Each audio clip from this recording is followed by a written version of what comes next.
This is the 7th episode in the Design Education series. I actually have a list of 135 episodes on the topic. But by publishing a series, I am producing a small research project. You can hear the difference between them. I ask everybody, or almost everybody, the question, what's missing in design education today? And each one responds from their perspective. There are people teaching or coming from Italy, Argentina, Guatemala, USA, Dubai, Colombia, Cuba, Brazil, Spain, Netherlands, Chile, and the United Kingdom. There are many countries because this series has 15 episodes. Today I start publishing this second part. My guest today is Terry Irwin. She's the professor of transition design and the director of the Transition Design Institute in Carnegie Mellon University. In this interview, we talk about how she moves from being a professional designer to be an academic. She explains the 4 areas of transition design and tells us about the doctoral program. My name is Mariana Salgado. This is Diseño y Diáspora.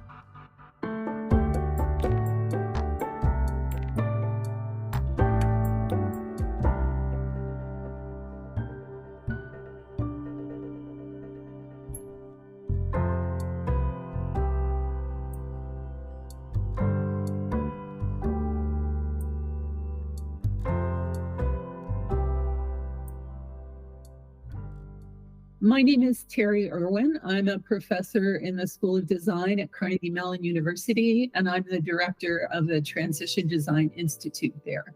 And what did you study when you studied? My undergraduate studies were in graphic and communication design, and then I did a master's in business later, and I also did a master's in design at the Basel School of Design in Switzerland. And then I did a master's in something called holistic science at Schumacher College in Devon, England. You did 3 masters? Yeah. And then I went on to do 5 years of PhD research with the University of Dundee in Scotland, but I took the job at Carnegie Mellon and never finished my dissertation. Okay. And what brought you to transition design? Well, I had been a professional designer for many years, almost 30 years. And as I approached middle age, I became more and more concerned about the connection I saw between design and many of the large, what we call wicked problems in the world. And I felt like the work we were doing, which was very much embedded in the capitalist paradigm, the consumer marketplace, was only creating problems and not solving them. And so I eventually left my company with the idea that I was either going to learn to design in a more responsible way, or maybe I would do something else, join the Peace Corps, I didn't know. It was very much connected to a midlife crisis, and I think looking to create more meaning in what I was doing in my career. So that led me to go to Schumacher College, where I did the master's degree in holistic science. And Schumacher is a center for ecological studies. So it really enabled me to study on subjects like Gaia theory and chaos and complexity theory and living systems. And so it gave me a new way to think about design. And it enabled me to think about the way in which nature designed, in which living systems work, and try to apply some of those principles to the way I was thinking about design and the way I was designing. From the moment that you entered into this transition design, then you continue as a scholar, right? More than as a practitioner designer. Yes, I was working on my PhD research up in Dundee, Scotland in 2008, when I was contacted by the School of Design at Carnegie Mellon and asked to apply for the job of the head of school. And I didn't think I would get it, but by then I'd been a student for a really long time and I was running out of money. And so I applied and I got the job. So when I arrived here in Pittsburgh in 2009, one of the things they asked me to do was lead a process to redesign all of the programs and curricula in the School of Design. And my husband, Gideon Kossoff, was also doing PhD studies in the same department in Scotland. So he came with me. And our work for years had already been connected to each other. He's a social ecologist, social theorist, but he was doing his research in a School of Design. So I began to work with the faculty to redesign the curriculum, but I also hired another scholar named Cameron Tonkinwise from Parsons in New York. And so as we began re-envisioning our PhD program, which was started many years before by Dick Buchanan, Gideon in his doctoral dissertation had proposed transition design as a new area of study, practice, and research. And so Cameron and Gideon and I began brainstorming around that and introduced it to the faculty.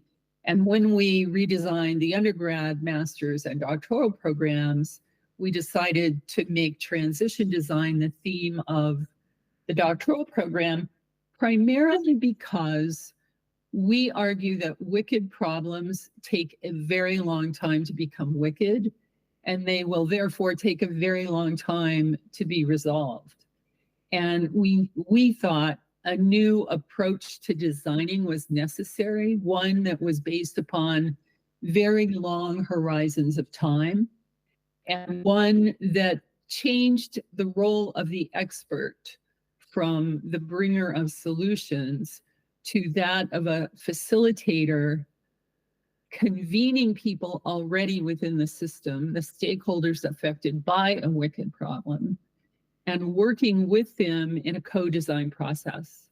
So transition design was really intended to get designers thinking about running a marathon instead of a sprint, and understanding that as we experts come and go, the continuity for the people affected by the problem, they are the ones that have to lead the solutioning process and stay with it over the multiple years or decades that it will require to resolve that problem. So let's go to the definition. What is design in transition?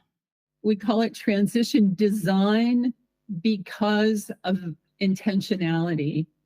It was Herbert Simon that many years ago defined design as changing existing situations into preferred ones. And we did not use the word design because we think expert designers will be leading that process. It will take experts from all walks of life working in a co-design process with the stakeholders affected by a wicked problem to resolve it.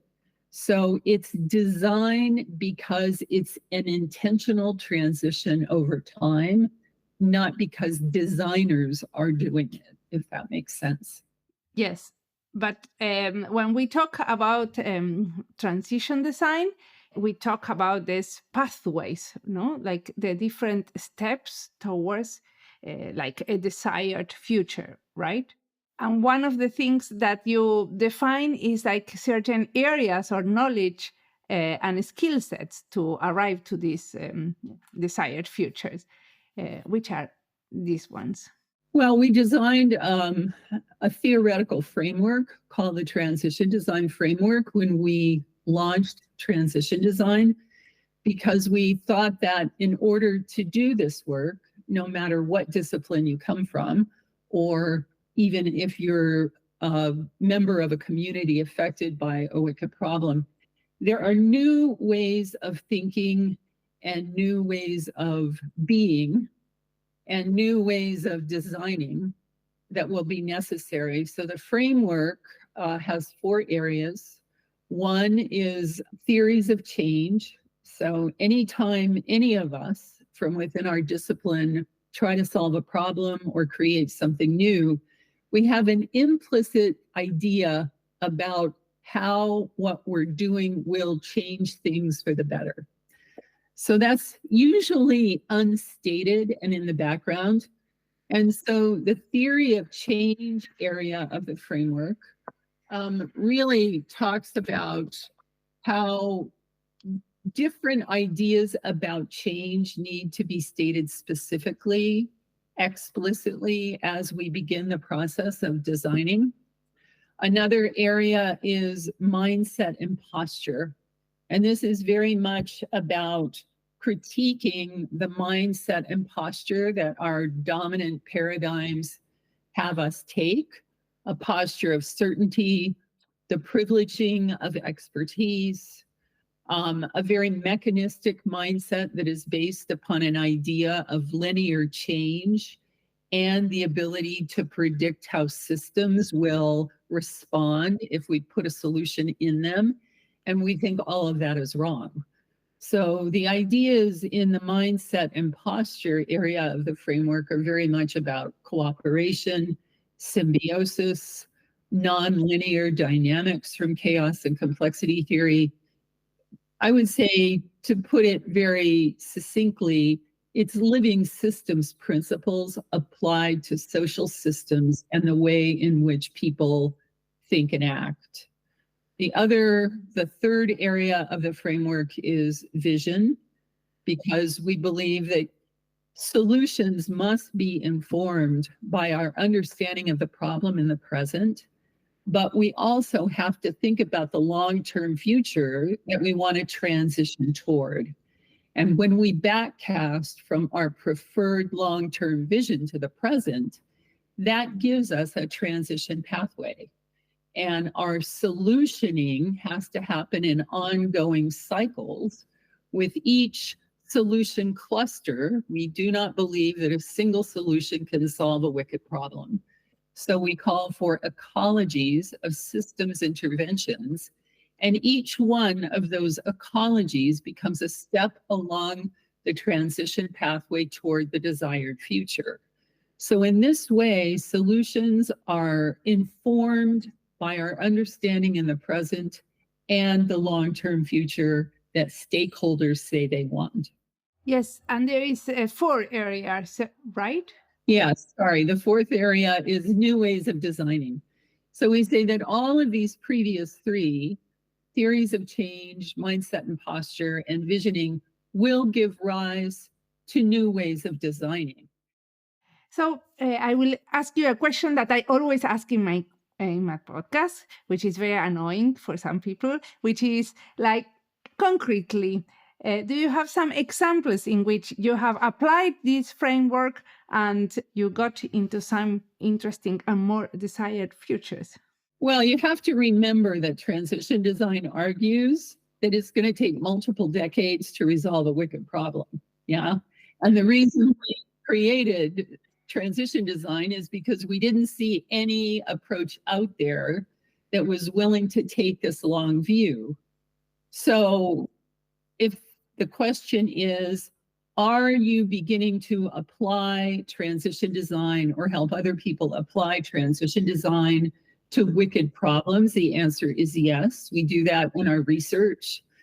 We also teach the transition design approach in our degree program at Carnegie Mellon. We teach workshops to professionals in hopes that people will, it's not a process, it's a way of thinking differently about solutioning and thinking about the future. So right now, we believe the leverage point for change is to help people understand the problem with our dominant socioeconomic political paradigms, to give them alternatives to that, and then give them tools that they can begin to use themselves. So in our own research projects, we usually do a beginning phase and then let the client or the community take it further on their own. So no, people are always saying, do you have a case study? It's like, no, it's 10 years old.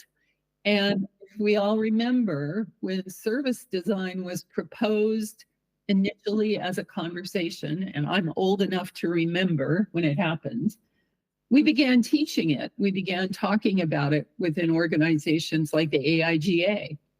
And students got very enthusiastic, practitioners got very enthusiastic. And immediately they said, where's the evidence? Where are the case studies? Where are the solutions that worked? And they were asking that within the first few years. And of course, there weren't any. And one of the characteristics of the problematic modern mindset is we want instant results, we want quantitative evidence, and we don't want to stay with anything long enough to truly solve it. We want to do quick sprints, and we want to move on to the next thing. So I actually have a real problem with the idea of case studies. I think we're going to have to think of a new metric. We're going to have to ask the stakeholders what for them would look like success in the short term, midterm, and long term. And we are going to have to do progress reporting, but I don't think it should be the funders, and I don't think it should be the commercial organizations who are the only ones determining what success looks like. And if success is all about dollars and cents, we're back into the old paradigm. So we have to start asking all of the different stakeholder groups connected to a wicked problem, what short-term success would feel like and look like for them. And how transition design is different from service or social innovation design? Well, we've written about that a lot in our papers. So if you go to my academia website, you can see many papers that talk about that. But to say it in, I suppose, a short way, transition design is not expert design led, whereas I would say service design is. Service design is usually expert designers trying to solve a problem, often for communities, but they are leading the process. Transition design is transdisciplinary, intentionally transdisciplinary, because our argument is no single group of people or single discipline can resolve a wicked problem. It takes multiple experts from many fields and disciplines working in that co-design process with the stakeholders who are connected to and affected by a wicked problem to begin to resolve it over many, many years or decades. So these sub-disciplines like service design or design for social innovation are very necessary, but they're usually working on smaller, shorter term problems, and designers are leading them. Now, it's important to say that after transition design has framed a wicked problem in a very large context and has identified the point at which these ecologies of interventions should be designed, and it has identified through the systems maps where they should be situated, that's the point at which any expert might begin designing like they usually design. It might be a service designer, it might be an engineer, it might be a policy person. So transition design is really an approach for framing wicked problems in radically large contexts and mapping them so that we can see where stakeholders agree and disagree and where a certain solution can have the biggest effect. But when it comes to actually designing those solutions, we go down a level, and then experts from many different disciplines can be doing expert-led solutioning, if that makes sense. This is written about in several papers in greater detail for people who are interested. Thank you. And what is the Transition Design Institute doing? The Transition Design Institute is delivering education in transition design. It's undertaking research projects, and it is also aspiring to become a hub for transition-related information. We hope to launch a big website at the end of the year that will become a hub for disseminating information, for featuring the research that our PhD students are undertaking, and to put a spotlight on the work that our colleagues all around the world in transitions are undertaking.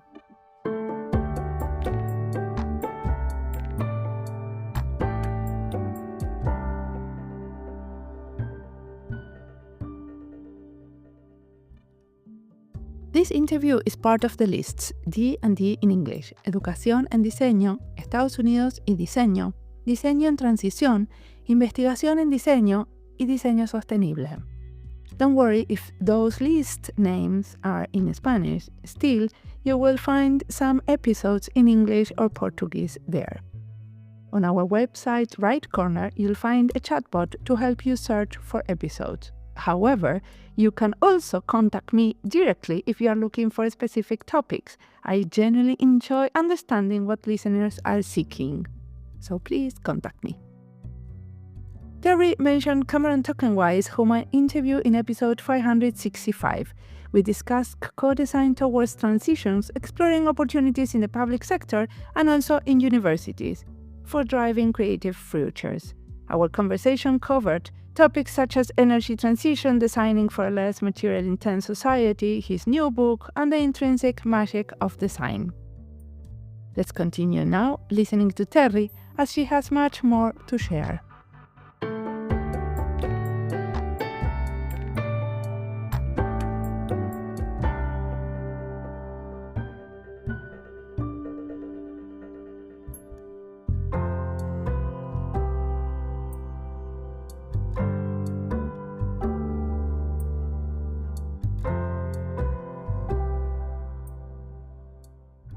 I guess you have a big community. So how is to manage this community of transition designers or transition design practitioners? Sorry, because I shouldn't say designers.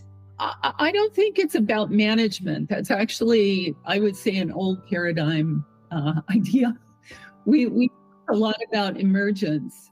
So it is an emergent network of people all working in the area of transitions, and many of our colleagues are in other universities, or they are former students of ours that are maybe starting design firms or other kinds of firms that are using the tools of transition design.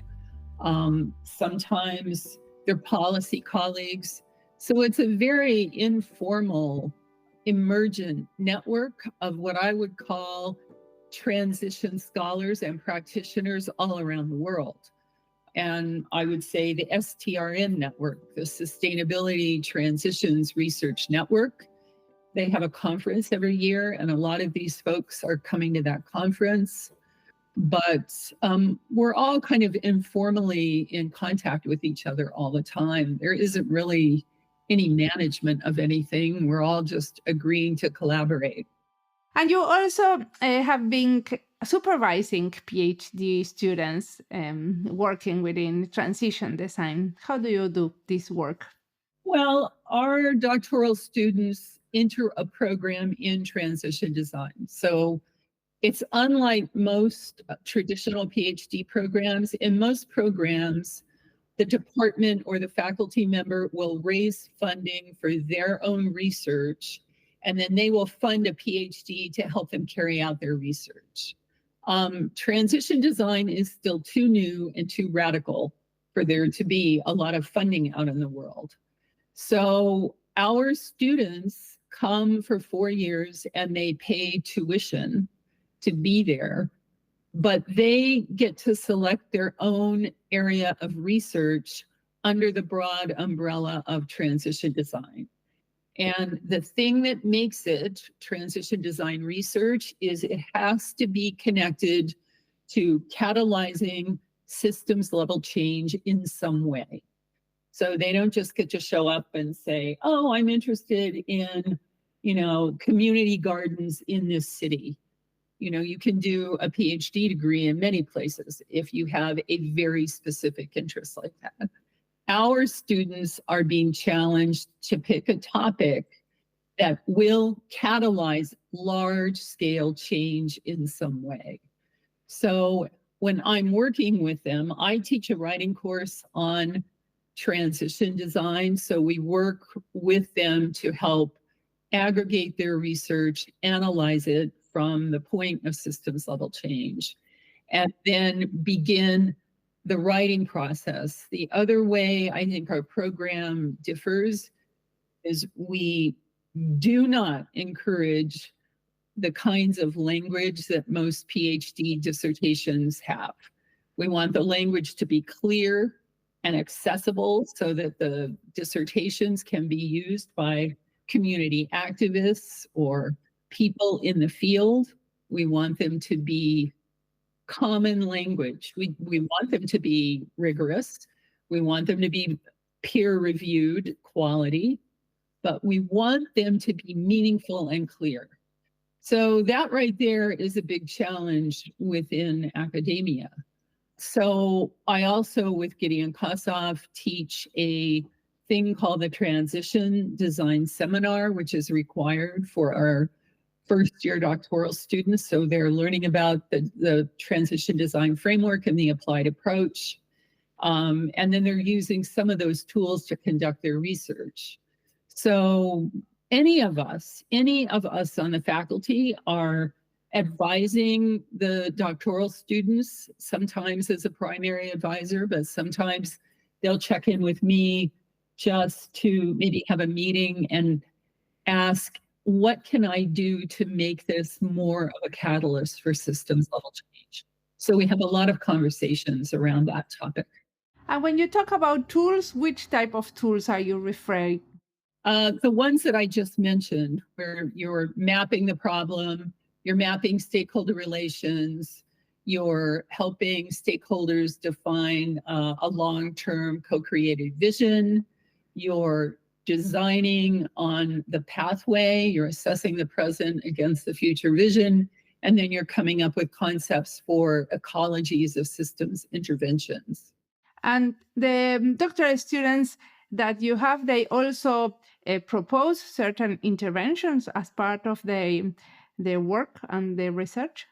Yeah, often they do. Of course, it's speculative because in a 4-year PhD, most of it is, theoretical research. They do applied field research, they analyze the results, and then a lot of times part of the outcome is to propose a certain kind of solution, or maybe they were prototyping solutions in their field work and analyzing how they did or didn't work so that the dissertation will allow other people to extrapolate on their findings and use the approach to do an actual project in the world.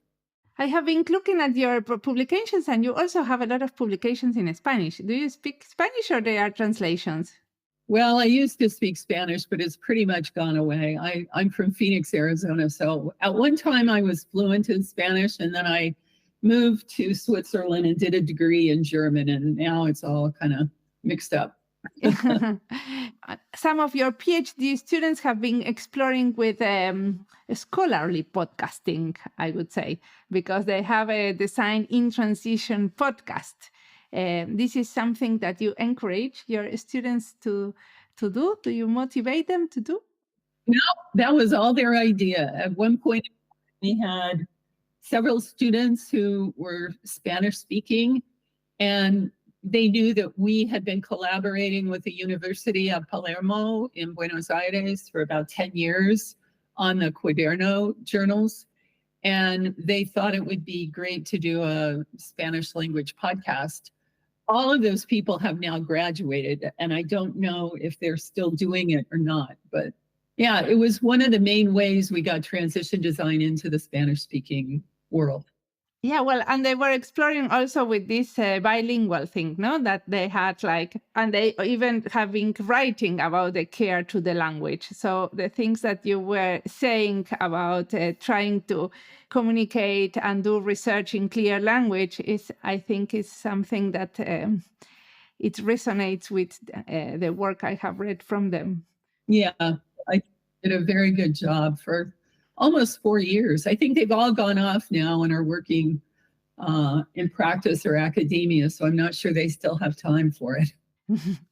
Great. And what is inspiring you at the moment? What are you reading, listening, watching that you would like to recommend? Oh, I don't have the books in front of me now. I've been reading a lot of books about the Palestinian-Israeli conflict because I'm so worried about that. I've been reading a lot of books on polarization. I think our world is more polarized than any time in, my 70-year lifespan. It's becoming more and more pronounced. And I think right now, polarization is even a bigger problem than climate change. Because if we can't figure out how to talk to each other and collaborate, we can't solve the climate crisis. So I'm reading a lot about those problems. I'm not really reading anything, I suppose, very inspiring at the moment. I read a lot of science fiction, but right now I've just been looking at what the main wicked problems are on the planet right now. I think immigration is another one. If you have climate change, forced immigration, and polarization, it's a recipe for wars and social upheaval all over the planet. And that's exactly what we're seeing. So Gideon and I spend a lot of time thinking about root causes for that and what possible solutions to that might be. And when you're reading about science fiction, what are you reading? Oh, I like to read. I don't care for science fiction that's rooted in technology. I read a lot of science fiction written by women because they tend to look more deeply at social issues and how other forms of societal structure might occur.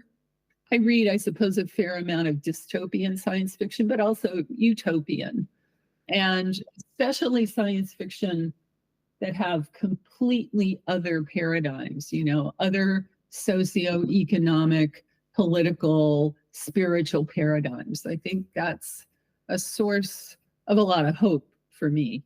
Can you give me some authors? Because I also like to read science fiction. So, Well, certainly Ursula Le Guin and Susie McKee Tarnas, and I think Doris Lessing wrote a series that I think has never been surpassed many, many years ago in the 60s. And I reread these over and over again. And where is your practice going? So what do you want to do next that you didn't have till now time or space to explore? Well, I'm in the 52nd year of my career now, so I'm not sure there's going to be too many other phases. I think I'll probably continue working in the area of transition design until I finally retire. I don't have any, imminent plans to retire, but I'm doing a bit less, and I'm doing what I do more deeply. I don't travel quite as much anymore, and I'm very focused on what I want to accomplish within transition design. And I'm also devoting more time to my own artistic practice, just as a form of replenishment. Artistic practice, you mean photography? Because I saw some fantastic photos in your Instagram. Yeah, I do a lot of photography these days. Yeah. Yeah. Okay. Well, thank you a lot for the interview.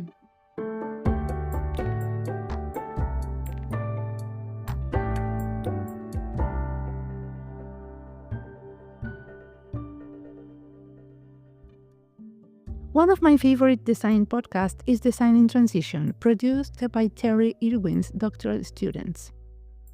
This bilingual podcast features content in both English and Spanish. It has an interdisciplinary approach with practical and theoretical insights. The podcast research into designing for system-level change towards a more sustainable and equitable future. The most recent episode is from 2023, but it is still relevant to listen to. I recommend it, and hopefully the producers come back with new episodes soon. Not a lot of design researchers use the podcast as a way to support their research. This is why I would like to listen more to this type of podcast in the design field. In the following weeks, and as part of this series, we also have one more episode coming in English, an interview with Peter Lloyd, who also did some exploration on podcasting. In this series, We have other episodes dealing with doctoral education, for example, Carlos Teixeira in the episode 584. In his interview, we ask why it's worthwhile to pursue a doctorate in design and what type of jobs his students find after completing a PhD. We discuss the fact that designers with master's and doctoral degrees work on solving complex problems. Currently, our Design in Transition list features 17 episodes. In fact, the name is Diseño en transición. We recommend putting on your sneakers, going for a run, and listening to these episodes to dive deeper into the topic. It's a great way to learn while staying active. As always, the music of this podcast is by Antonio Zimmerman. Sound design is by Julian Pereira. This podcast is published with Creative Commons license with attributions. This was Diseño y Diáspora. You can follow us on social media channels in YouTube, Instagram, or Twitter, or visit our website. Remember to recommend us and recommend our books. By the way, did you notice that we published our second book on health and design? All our publications are online and free from our website. Thanks for tuning in, and we'll see you in the next episode.